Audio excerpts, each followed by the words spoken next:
Dag sê, in vandag se broodbrokkie praat ons oor finansiële kommer. As daar nou een ding is wat maklik ons vrede kan steel, dan is dit finansiële kommer.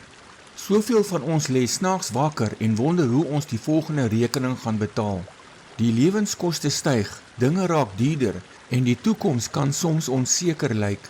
Maar hoe moet ons as gelowiges hierdie finansiële vrees in die oë kyk? Kom ons kyk wat die woord van die Here ons leer. Ons twee skrifgedeeltes vir vandag kom uit Matteus 6 vers 33 en Filippus 4 vers 19 uit, wat soos volg lees. Maar soek eers die koninkryk van God en sy geregtigheid, en al hierdie dinge sal vir julle bygevoeg word. En my God sal elke behoefte van julle vervul na sy rykdom in heerlikheid deur Jesus Christus. Finansiële bekommernis is 'n swaar en uitputtende las. Dit laat ons dikwels voel asof ons die gewig van die wêreld alleen op ons eie skouers moet dra. Die grootste gevaar is dat hierdie angs ons fokus verskuif. Ons haal ons oë af van die almagtige God en staar ons blind teen ons eie menslike beperkings. Maar God nooi ons vandag na 'n lewe van vrede deur 3 belangrike stappe in sy woord na te kom. Eerstens moet ons aktief God se voorsiening soek. Jesus leer ons dat ons heel eers sy koninkryk moet soek. Dit beteken natuurlik nie dat ons ophou werk of onverantwoordelik raak met die dinge van die lewe nie. Dit beteken eenvoudig dat ons besef wie werklik ons bron is.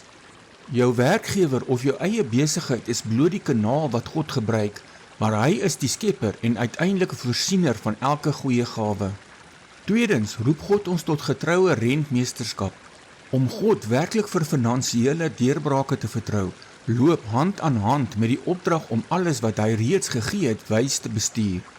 Ons moet bidtend streef na wysheid in hoe ons geld bestee, hoe ons spaar en met watter hart ons weggee om sy werk op aarde te bewerkstellig. As ons getrou kan wees in die min wat ons nou het, wys ons dat hy ons met meer kan vertrou. Deur God se finansiële beginsels in die Bybel te gehoorsaam, vind ons verrassende vryheid in ons beursies. En derdens moet ons leer om heeltemal op sy beloftes te vertrou. Die apostel Paulus, wat selfs periodes van uiterste honger en ook tye van oorvloed geken het, het met absolute sekerheid geskryf dat God in elke behoefte sal voorsien. Die Here beloof nie noodwendig oordadige aardse rykdom nie, maar hy beloof dat hy ons nooit sal begewe of verlaat nie. Sy genadige voorsiening in Jesus Christus is vandag heeltemal oorgenoeg vir wat jy regtig nodig het. Hier is 'n skriftuurlike feit om onsself aan te herinner. Jou hemelse Vader weet presies wat jy nodig het, nog lank voordat jy hom vra. Net soos hy elke dag die voëls van die hemel voed, wat nie saai of maai nie, soveel te meer sal hy na jou, sy kosbare en geliefde kind, omsien. Gaan nou die dag met vertroue in en leef voluit vir hom. Kom ons bid saam. Hemelse Vader, ek bely dat ek te maklik toelaat dat finansiële kommer my hart oorneem en my vrede steel. Vergewe my wanneer ek vergeet dat U in beheer is en wanneer ek dink my sekuriteit lê in my eie vermoëns of my bankbalans. Help my asseblief deur U Heilige Gees om 'n wyse, getroue en gehoorsame rentmeester te wees van elke liewe sent wat U aan my toevertrou het.